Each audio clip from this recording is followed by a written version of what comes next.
Hi, and welcome back to Aran Makes Designs, where today I'm going to show you how to make this large cauldron on your 46 or 48 pin circular knitting machine. Let's get going. To make the large cauldron, you will need a 46 or 48 pin circular knitting machine, or you can even make this on a 40 pin. This is the Addi Express Kingsize by Addi, but you can use any brand you like. Some filling, I'm using a combination today of polyfill and my yarn scraps. Aran worsted weight yarn. This is Chartreuse by Karen Simply Soft, and this is charcoal by Women's Institute Soft and Smooth, available at Hobbycraft in the UK, but you can use any yarn that you like. I like to use a DK sport weight cotton for my embroidery. I have a light grey, a hot pink, and black. These are 20mm safety eyes. You can use any size you want, or you can even embroider your eyes. Some embellishments, some I-cord for the brim and the handles. If you don't have an I-cord maker or know how to make I-cord using crochet or knitting, I can talk you through an alternative method. Scissors, darning needle, and some straight pins. Before we cast on, I'm just going to show you what we're going to be making. So we're making a long tube, similar to what you make when you are making a hat.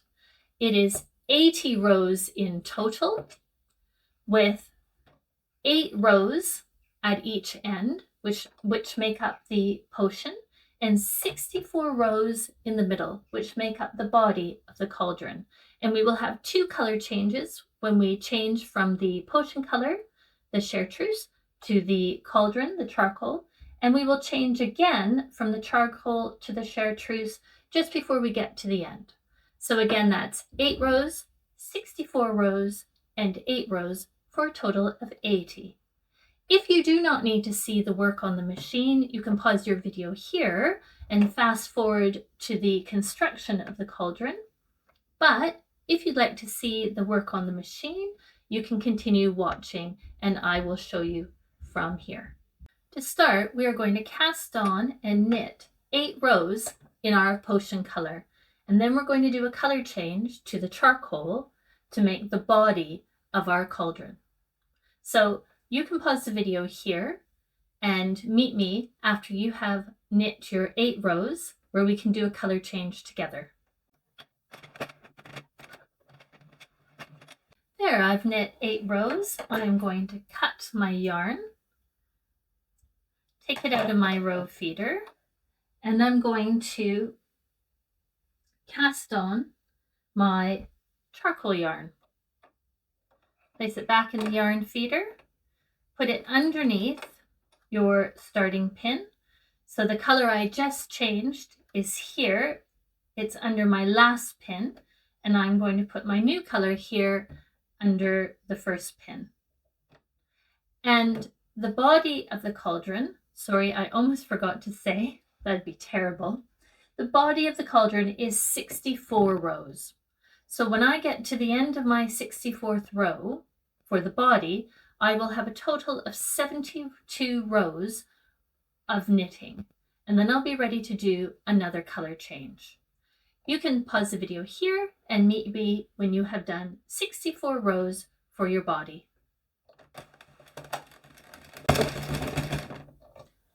I'm going to pause here to tie my tails of my color change. I like to do this once I have a fair few numbers of rows of the next color. And then what I do is I just pull those tails firmly and I tie them in a knot here.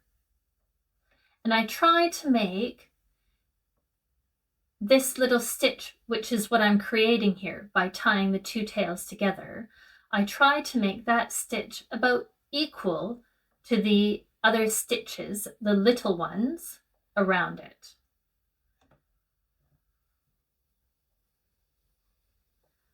And I'll just tie that into a double knot.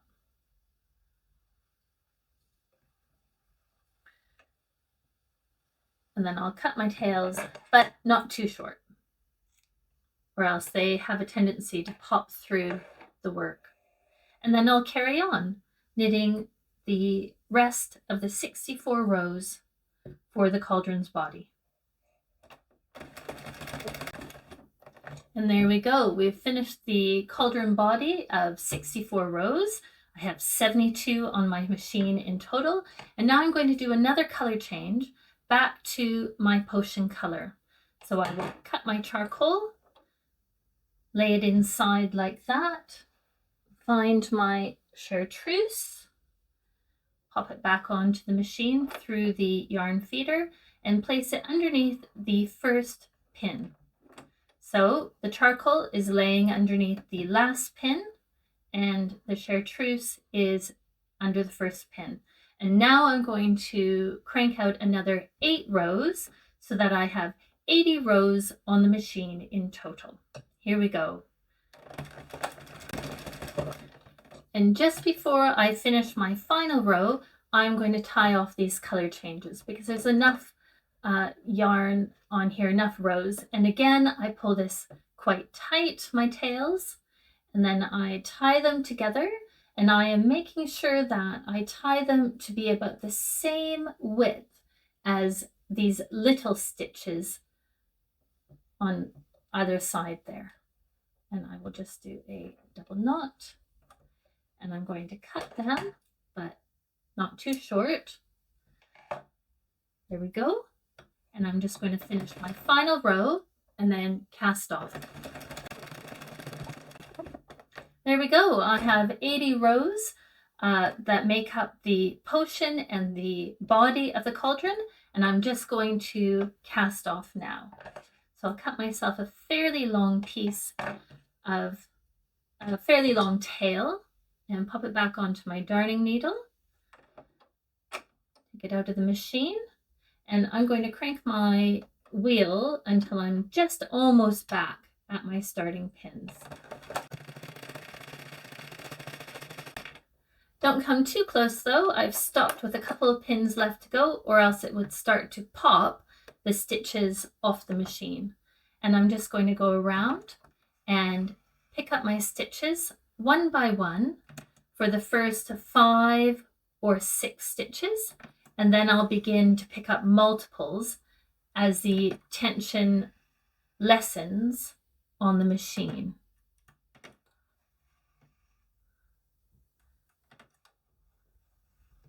There, I've picked up 6, and now you'll see it's easier and I'm able to pick up multiple stitches at once.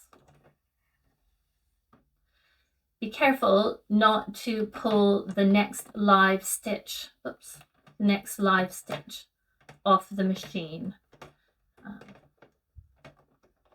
Right. I don't like twisting my wrist around, it hurts, so I'm just going to crank until my stitches are back around to where I can pick them up with ease. I feel like I deserve a gold medal after cranking out 80 rows. I know a lot of you are used to making long projects on your large machines. I personally love my Addi Express Professional, the little 22 pin machine, and so I use it a lot. Whenever I have to use the Kingsize, which is a wonderful machine, I still feel it is a lot of work. And I'm just going to pull the tail there tight. And there we go. We have the knitting done for our large cauldron. And again, I have 8 rows of the potion color on each end, and then in the center I have 64 rows that form the body of the cauldron. And now we're going to move on with the construction of our cauldron body. If you didn't tie your color change tails like I did on the machine, this is where you need to turn your work inside out. Find your tails and tie them securely. Now, I am going to turn my work into itself to form what looks like a hat. We should all know how to do that by now. I like to think about which side is going to be on the outside of my work. So I can see here there's a little bit of fraying in my yarn here. So I'm going to have this half, once I turn it inside out, this half be the inside. So because I'm going to be tying my tails together, I will pull the side I want to be shown inside. And if you don't know why, that will all make sense in just a moment. So pull that tail through and pull it nice and tight to get it to close.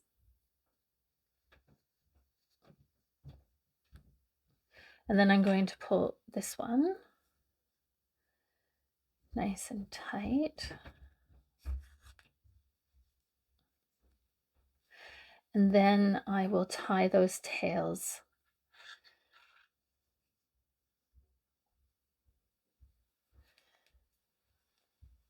tightly together.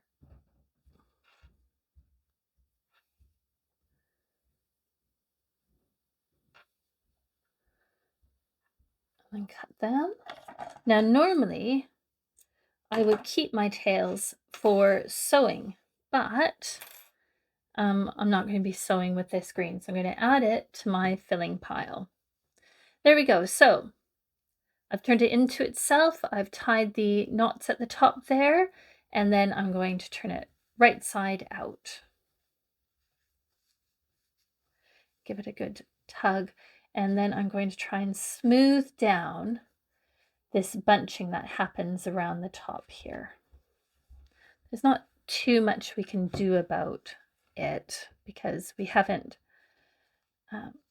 done any decreases like we would do with a traditional knitting with needles. There we go. All right. I was just about to do it. I was just about to move on to the filling, but I don't want to do that. I need to put my eyes on first. Now, this is something that I always do. I charge ahead and then I get it all sealed up and I have to take it apart. So we are going to put our eyes on, and I'm going to look to see where I have my colored jog, and I can tell that this is where I changed my colors. So that's going to be the back. It won't really matter because our brim is going to cover this whole edge between the two colors, but I still will just place it at the back. And now I'm going to have a look and decide where I want to place my eyes. And now what I want to do is I want to mark where it's going to be the center of my face. And I'm just going to grab one of my straight pins here, and I will say that this column of stitches here will be the center of my face. And this is just going to help me to make sure that I have the eyes placed equally on. Okay, and then I'm going to put my eyes, I don't know, I'm going to count down 1, 2, 3, 4, 5, 6, 7, 8, about 8 rows down from my color change. Maybe I'll make it 9. 1, 2, 3, 4. Why am I going that way? 1, 2, 3, 4, 5, 6, 7, 8, 9. And I think I'm going to want to come over. I don't want to have my eyes too close to each other. They're quite large, these 20mm ones. So 1, 2, 3.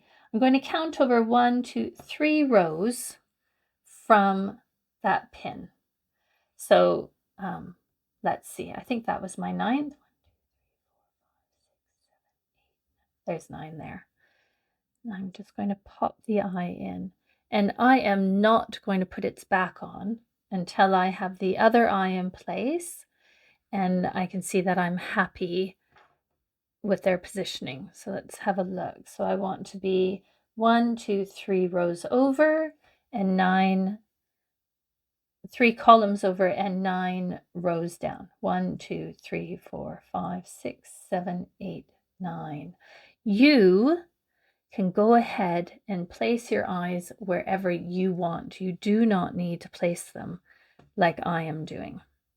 Let's have a look. Ooh, I think that looks good. And it feels like they're in the same row. Great. Just going to pop that pin out so I don't poke myself.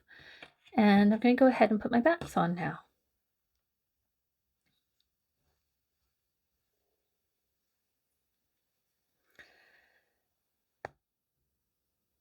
Now, I've seen people melt these, they do all kinds of things to the backs. You do whatever you do. This is what I do. I live in the UK where rules are very strict around children's toys. Oh, and so I don't sell anything, and I certainly am not going to be giving this to a young child to play with. Okay, now we're going to go on to the filling. I want to use up my yarn scraps, and so what I'm going to do is I'm going to use a combination of filling and the scraps, and I will create a bowl. I'll put the polyfill around the top and the outside, and then I'll use my yarn scraps in the middle. I always like to fluff my polyfill up before I use it to make sure that I'm not going to have any lumps that will create a misshape.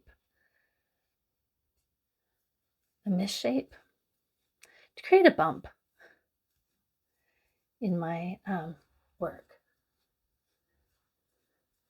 Just had a minute of panic there where I thought, had I hit record? And thankfully I did. So when I'm filling, I want to make sure that my project, it's filled so that it's nice and firm, but also that it's not overfilled so that the stitches get pulled out of shape. I don't think that looks very nice.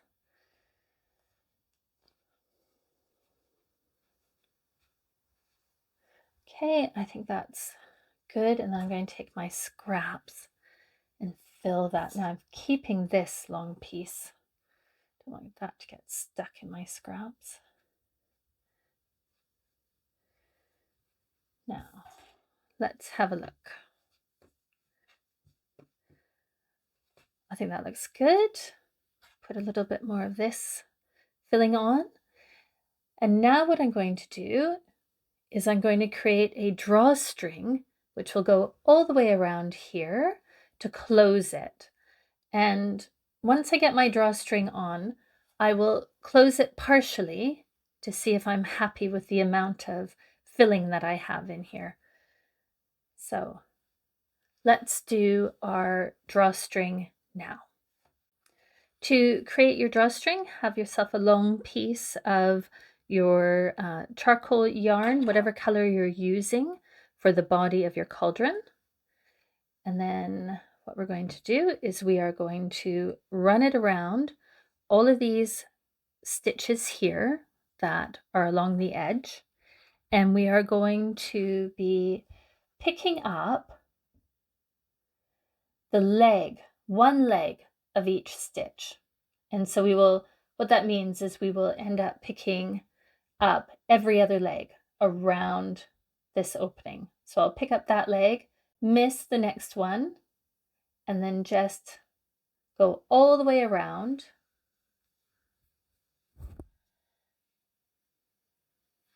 Picking that up.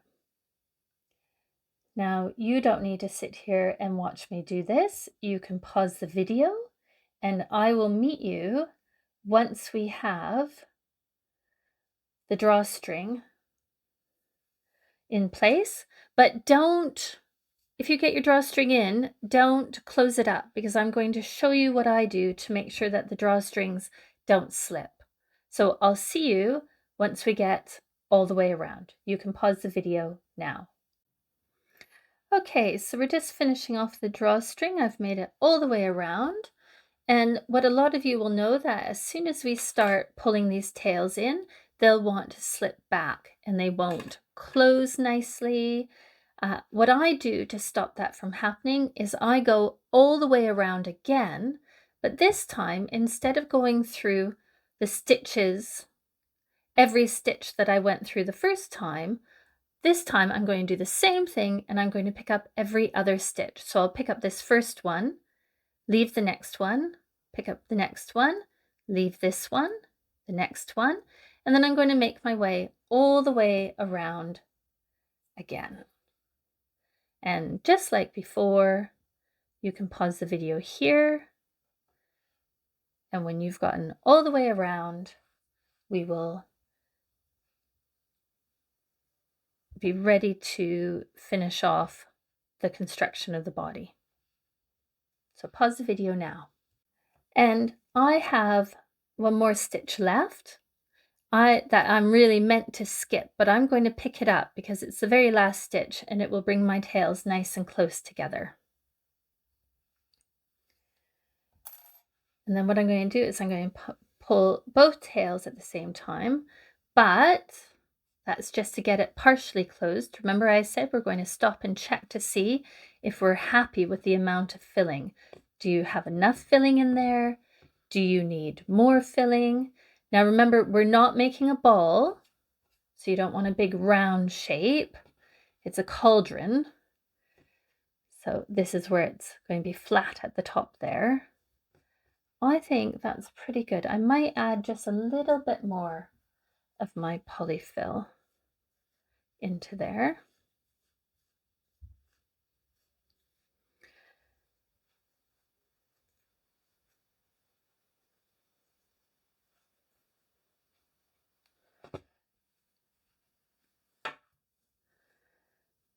Well, I think that's good. That's firm, but my stitches still look uniform. They're not getting pulled out of shape.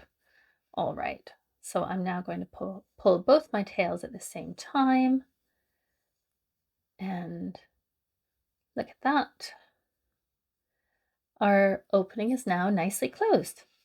So let's tie that off in a secure knot.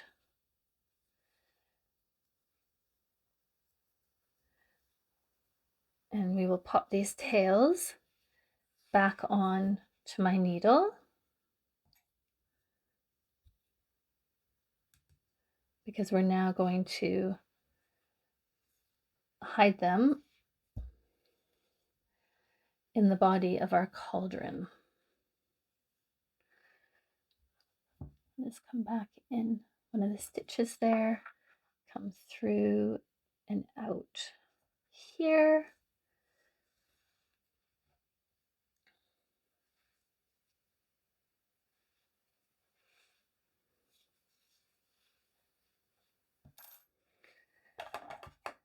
Cut them and then give the knitting a little bit of a pull.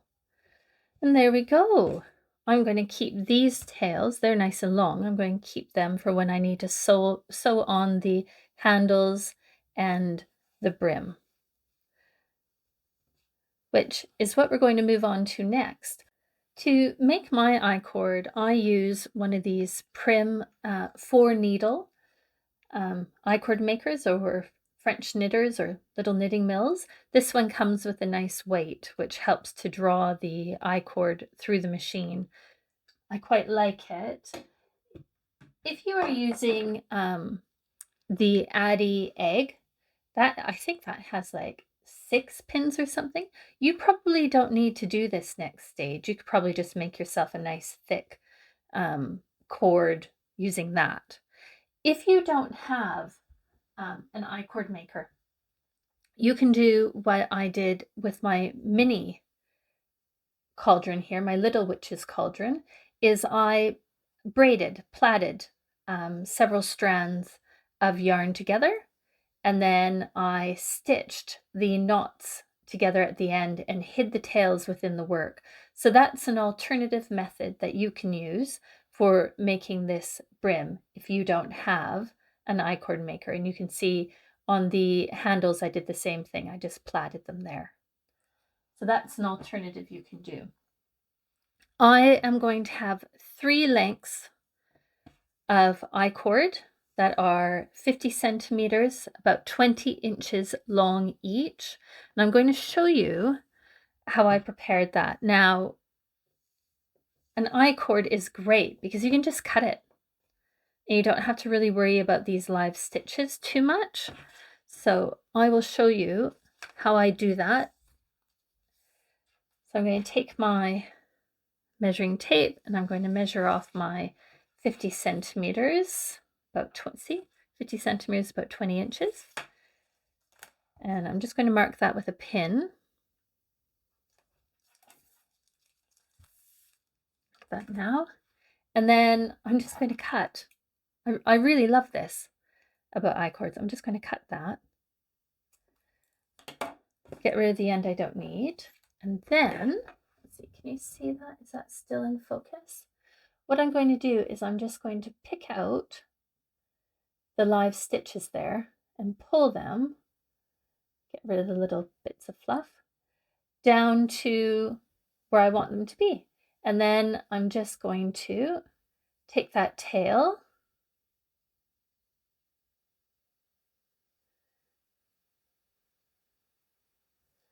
I can take out that pin now.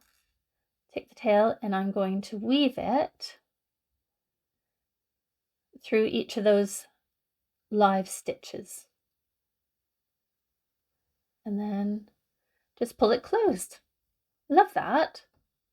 So you go ahead now and with your I-cord, you're going to measure yourself out 50 centimeters, three pieces, 50 centimeters each, 20 inches each, and we'll come back together and get ready to plait this together. Okay, so you can pause the video here and I'll meet you when you're ready. Now, what I want to do is I want to stitch very quickly these 3 ends together. Doesn't have to be anything beautiful. I'm just going to take the yarn in,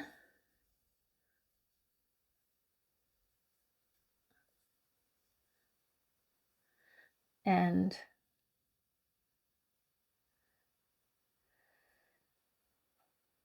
back out. I just want them held together firmly. Pull. And I just might come through one more time.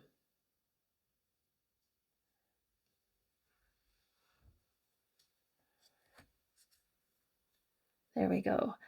Now I'll leave that long tail there, and these tails here, I'm just going to weave into the I-cord and back out just to make sure that they're secure. Okay, I'll do that a few times each.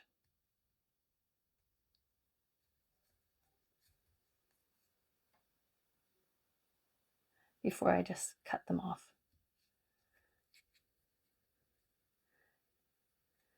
And I will, just like every other time, hide that tail inside the knitting and get that pull. And then I'll do that the same thing with this other short tail here.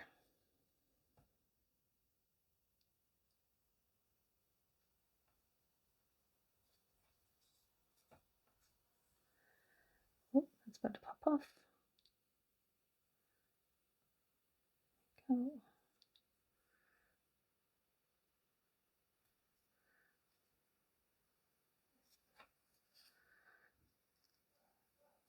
Go. I'll just cut that. And I'm going to do the same on the, no, I'm not. Of course I'm not going to do the same on the other end. That would have been silly. I wouldn't have been able to braid it.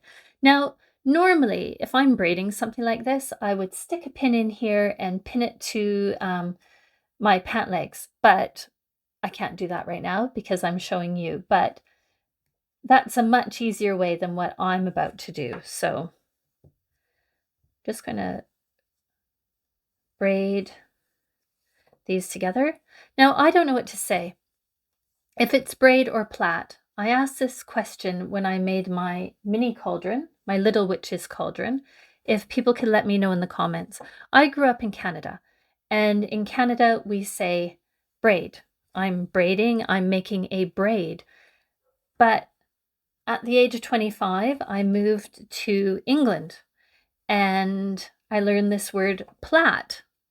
This is a plait. And I don't know, do I say that I'm plaiting it?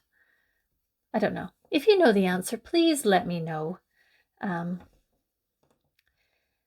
So that I don't keep I feel like I'm sounding like a fool when I say I'm braiding, I'm plaiting, I'm making a braid, I'm making a plait.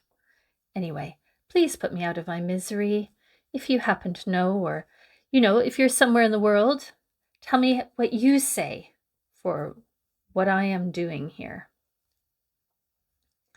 Now I'm nearly done, and you should be nearly done too.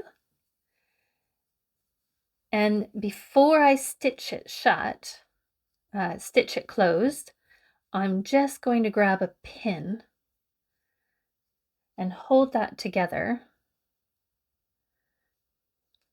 And then I'm going to test to see how it is for going around the brim. Now, it's not laying flat on the brim, it's sitting upright so that there is an edge there. And I'm just going to see how that is. That's quite good. I'm really pleased with that. And so what I'll do is I will stitch these ends together, and then I am going to stitch those ends together to make my brim. Use this long one here.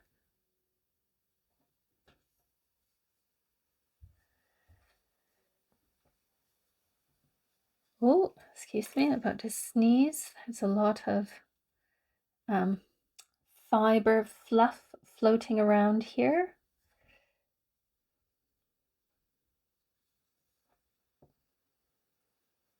Maybe I'm going to sneeze, maybe I'm not. Let's find out. I think it's passed. Right, so just like before, stitch these ends together.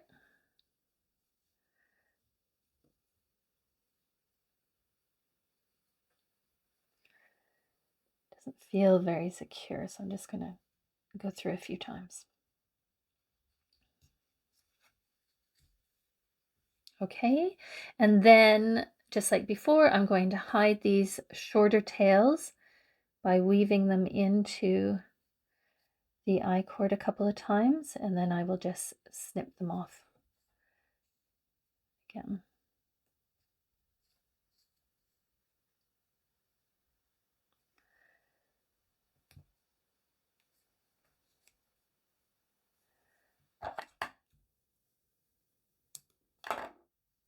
Oh, the sun's coming out. It's going to swing around and start to distort, make things brighter than I want them to be on the camera. To see, maybe a cloud will come back. I film in front of my window with another box light. So I've got some nice overhead, but oops, becomes too bright if the sun comes around, and now we have this autumn sun, so it's quite low in the sky. Maybe a cloud will come back over.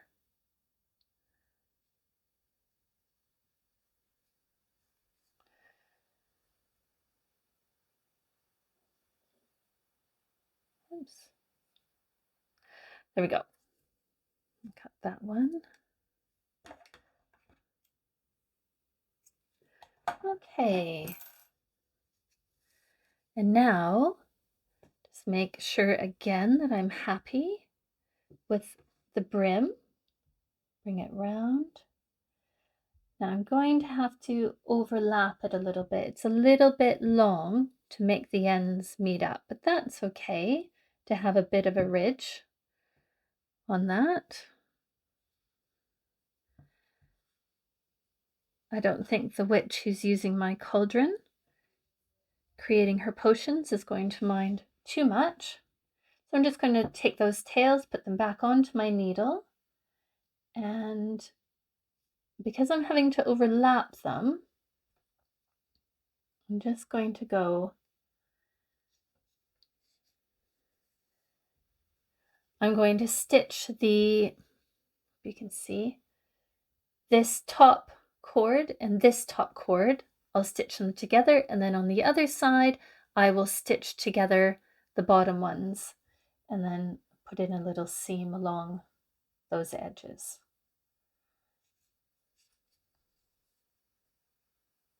And this is exactly how we make the handles.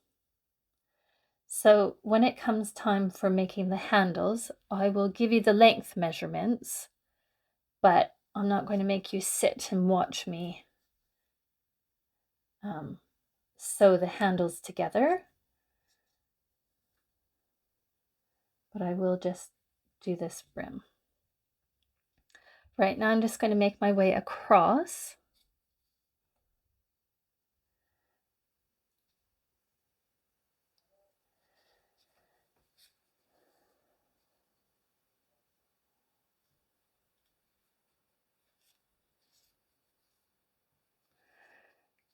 Okay. I think that might be long enough to go all the way, so I'm just going to continue using this tail and we'll see how far I get.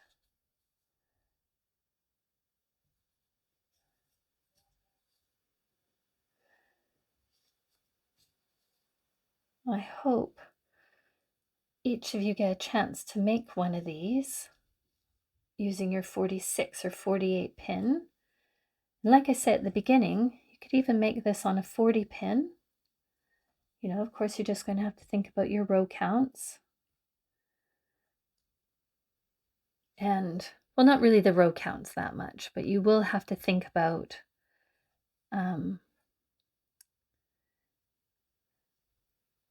the brim, how long you're making your I-cord for that. Okay, that's on securely. This one's much longer. I'm going to bring this through and use it as a tail to tie off the one I did all that stitching with.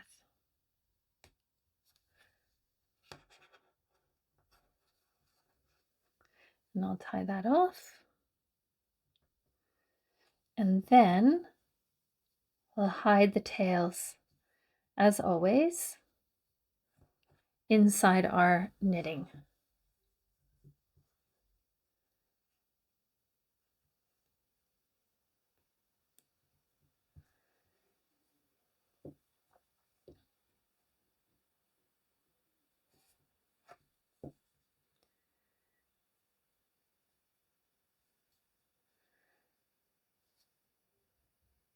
Hope that tail's come off.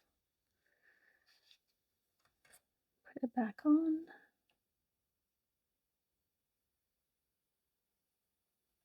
There we go.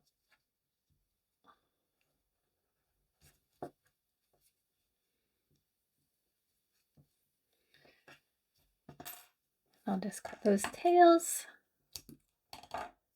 And there we go.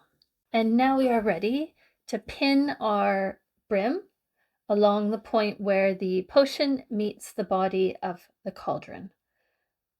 I always say, pin your work before you start to sew. Then you'll know how it looks, if you're happy with how you have placed things before you commit. I've only used 3 there, that's okay. There we go, pinned on. Now I have these nice long tails from before, and I think that's just going to be enough to sew this brim on. Start at the back, and what I like to do is to pick up stitches from the body first. Now, remember, our cauldron is double layered, and so I am going to go through and pick up both layers of the body. I do this because if I only pick up the top layer and somebody pulls on the brim or whatever I'm sewing on, it'll start to stretch it out. But if it's both layers, it makes it sturdier. So I'm not going to go around and pick up one stitch and sew one stitch to the brim. I'm going to go around and pick up 2 stitches at a time. And it's just at that point where the cauldron meets the potion. Leave myself a tail for sewing on, and then I'm going to come and pick up, you see, I'm just going to pick up along the bottom of the brim, the bottom edge. And I am going to make my way around the cauldron,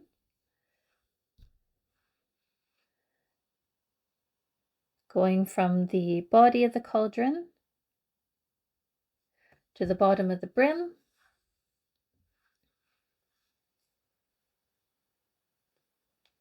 making sure that I am picking up both layers of the cauldron, the outside and the inside layer. And then every so often I will pull those stitches tight. And there we go. Now I'm not going to make you sit here and watch me stitch the whole thing together because that's going to take quite a bit of time. I will meet you when you are all the way around and we can tie off our tails together. You can pause the video here. There we go. And I am now all the way across. Or all the way around. I'm just going to put last couple of stitches in here. Give that nice tug. And bring my tail through to meet up with my starting tail. And I will tie them in a secure knot.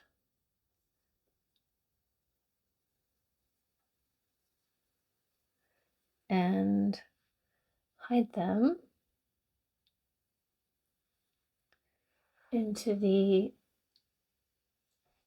body of the cauldron.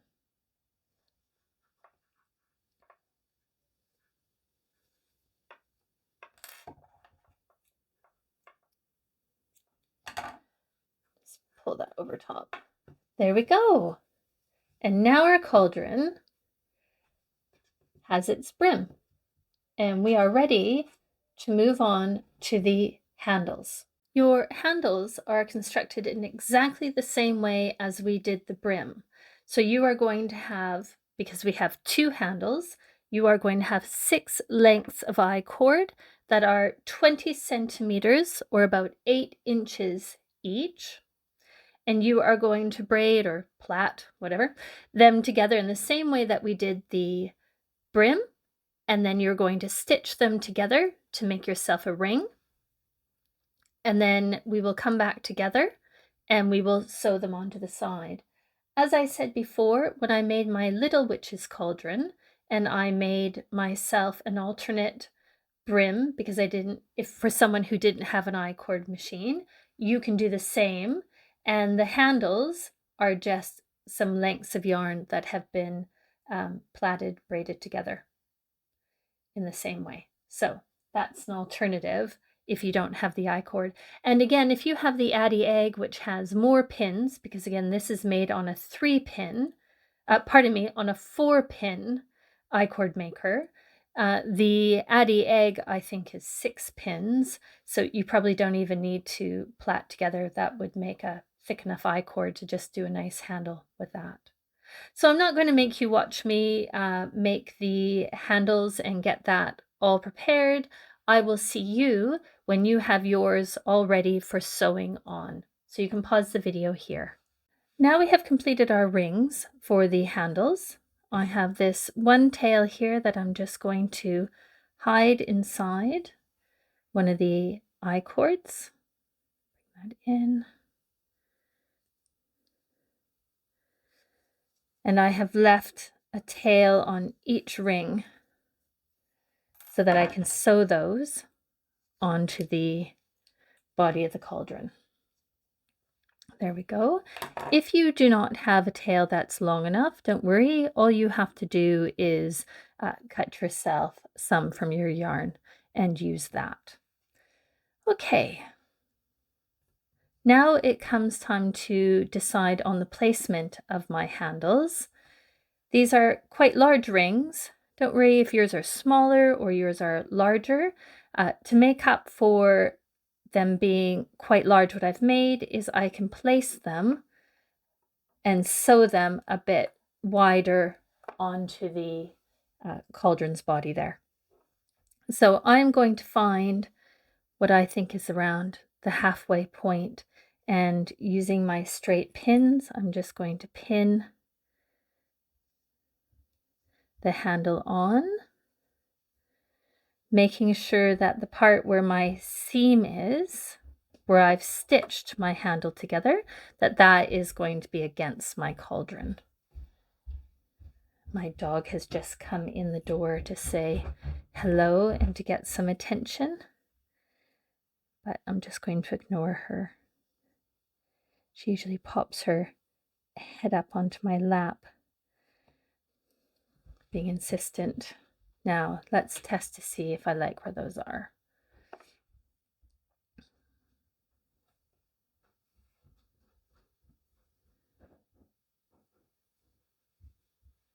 I think that seems about halfway. Okay, I think I won't know until I get them sewn on till I get one sewn on, if I'm happy with its placement. Right, so just like we did with the sewing on the brim, I'm going to make sure that I go through both layers of my knitting, and then I'm just going to go in and out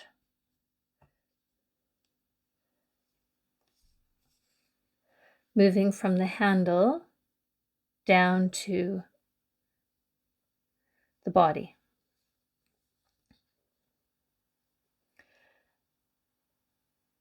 And what I want to make sure I'm doing, I can take that pin out now since I have a few stitches in.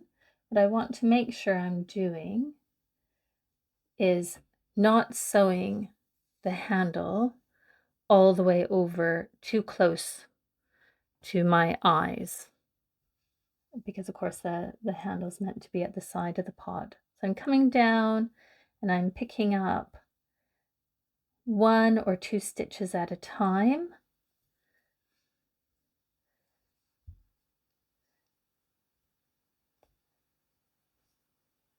And then coming back up and through the handle.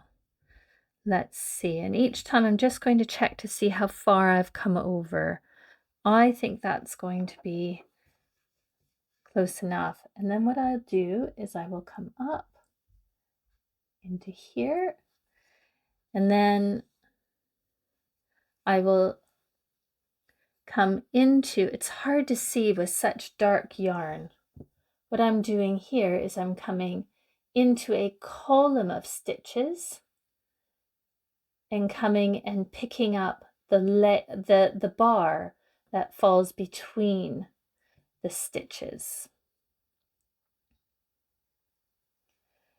So when I am working in this vertical direction, I am working through columns of stitches and picking up the bars between the stitch. And when I start to move in a horizontal direction, I am picking up the legs of the stitches. So I'm working in and picking up a full stitch. And I'll just come right along here, just like I did along the top.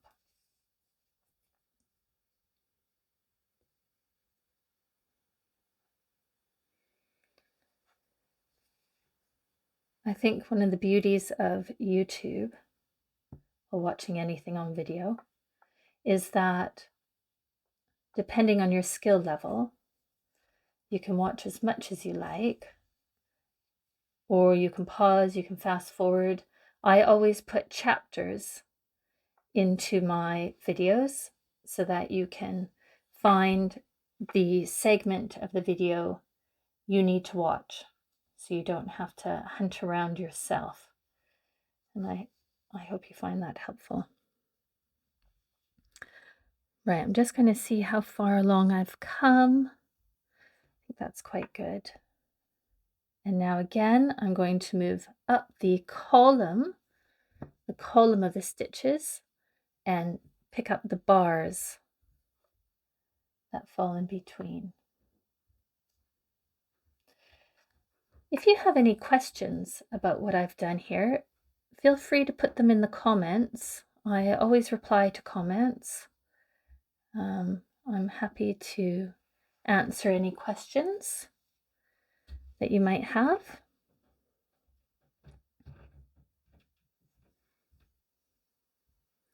There we go. I'm back up to where I started. Then I'm just going to, because I don't have a tail to tie it off with, I'm going to come back down underneath here, and I'm just going to take my needle in and back out just on the other side of a stitch there,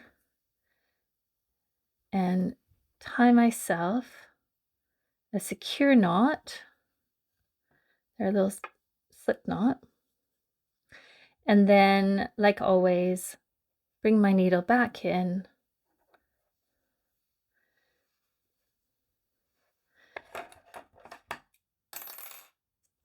like that.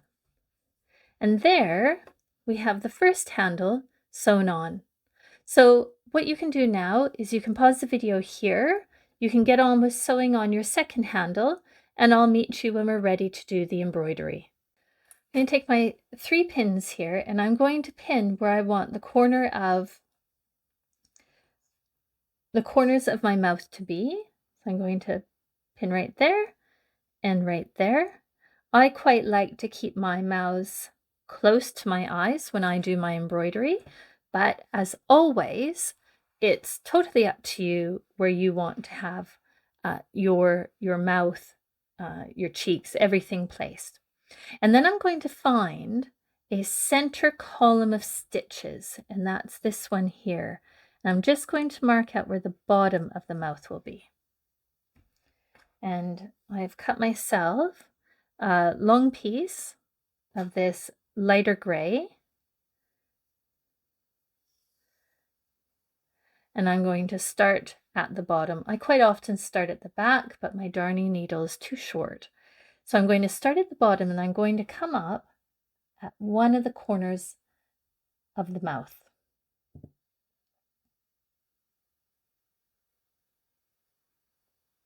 And come out where that pin is. I can take that pin out now.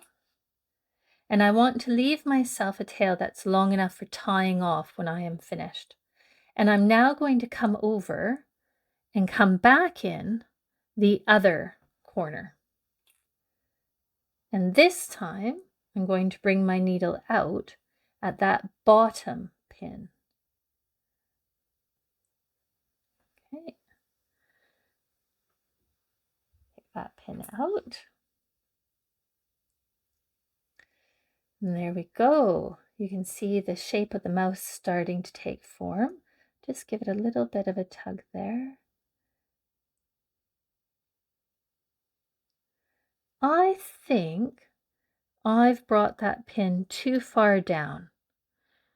So I'm just going to come back in and come out between the stitch above. And let's try that again. So I'm coming up and under my mouth there, and I'm just going to pull. Oh, I like that. I like that shape. I think before it was too deep. And then what I'm going to do is I'm going to bring my needle, so I have caught the thread that's forming my mouth, and I am wrapping this one where I came up out through the bottom. I'm wrapping it around, and I'm bringing my needle back in at the exact spot that I had come out. And I'm going to come down here to meet up my tail at the bottom. Now, when doing embroidery on knitting, you want to make sure that you're not pulling your yarn, your thread too tightly, because if you do, I'll show you what happens. It starts to pull the stitches out of shape, and it doesn't look very nice. So you want to keep everything firm, but not too tight. There we go. I'm quite happy with the shape of that mouth, and I'm going to tie off my tails at the bottom here.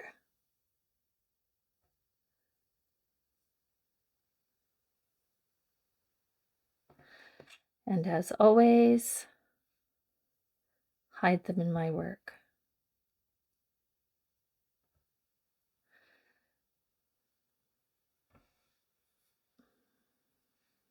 Go, bring it in, bring it back and over here.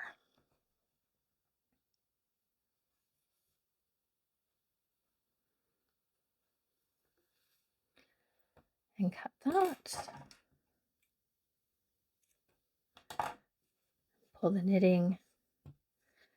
And there we go. We have the mouth embroidered. And now to move on with those cute little cheeks. They're really simple, and I don't feel the need to pin where the cheeks will be because they are just going over one stitch. Now, on this cauldron, I was using up scraps, so I have used some of my Aran weight yarn here, but on this one, I am using my DK cotton.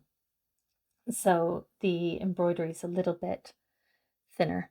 So I like to have my cheeks right beside, and so I'm bringing my needle out at the same spot where the corner of my mouth begins. And all I'm doing is bringing the yarn over one stitch just to give a tiny little cheek. And I will bring my needle out and over here.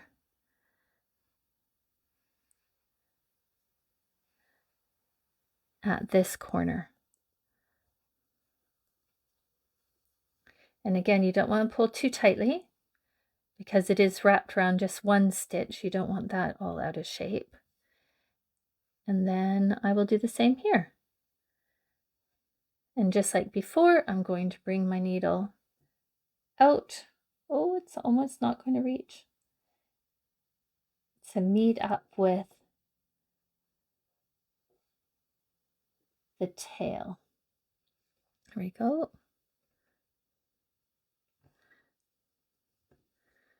Oh, I love this stage of a project when we begin to embroider the faces because it really brings it to life. Starts to look like something, gives it a bit of character. Tie that off. Have a look. Oh, how sweet.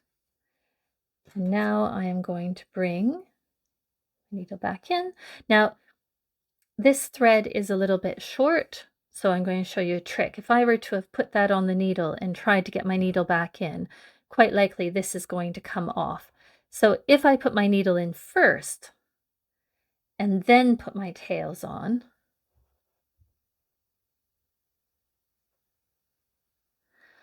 this is not great. Embroidery thread. You can see it's all coming apart. I find it really frustrating and disappointing.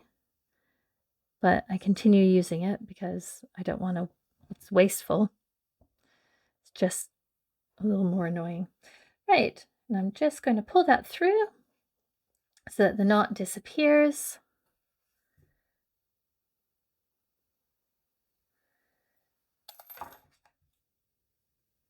And cut that.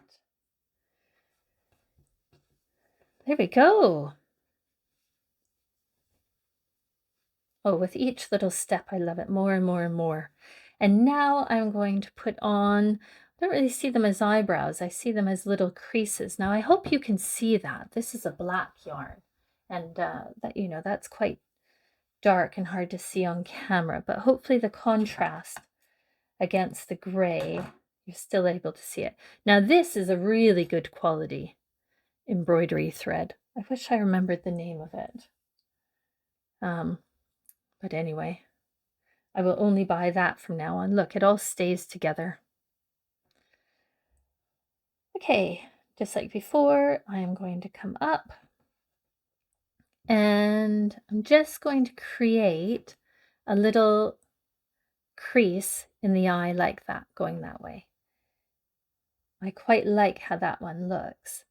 You can play around and see, you can create different expressions. Maybe you are not creating a sweet, smiley cauldron. Maybe yours has a frown, and then maybe you'd want to put your creases in the other direction to create a more of an angry looking face. There we go. I've come up the column of stitches that is just above the eye, and I'm just going to come down to the side of the eye here, and then bring my needle through and out to the other side. And let's see how that looks here. I hope you can see that. You know, you can just see it there. Right, and I'm going to do the same on the other side. Now I would like them to look as symmetrical as possible. So I'm just going to make sure that when I come back in, that it's at the same spot on the other eye, and bring my needle out and down here. Now let's see if I've managed to get that in the right spot. Otherwise I will just pull it out again and try again.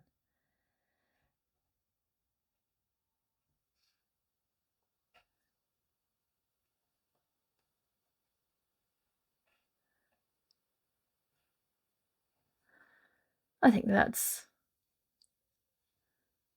no, I don't think that's good. I think I need to, I think the problem is that this one is too high.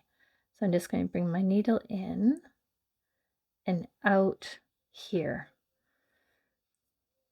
and move where this, the top of that crease is.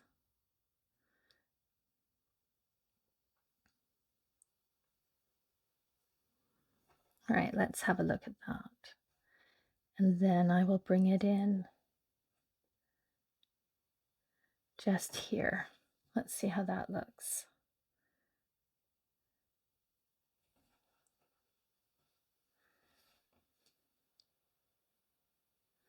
Getting all pulled out of shape. Oh, that's much better. I don't want you to get, if things don't seem to be working out, don't be afraid to just try it again, okay? Making something is supposed to be enjoyable, and it's not enjoyable if we're getting frustrated. So it's okay to pause and say, oh, that doesn't look quite right, and try it again. And I'm just going to hide my tails.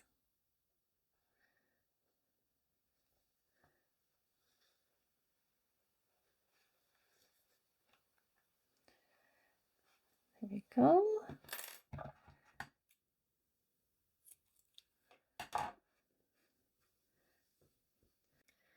And there we are. We have our large cauldron with its cute little embroidered face. Now, you can choose to leave your cauldron as it is with the potion on top, Or you might add yourself some polyfill to make it look like it's steaming, or you could add some pom-poms to make it look like it's bubbling. Now, I mentioned before that I have a Little Witch's Cauldron made on the 22-pin circular knitting machine. If you'd like to make yourself one of these, you can find its video here. I hope you enjoyed that.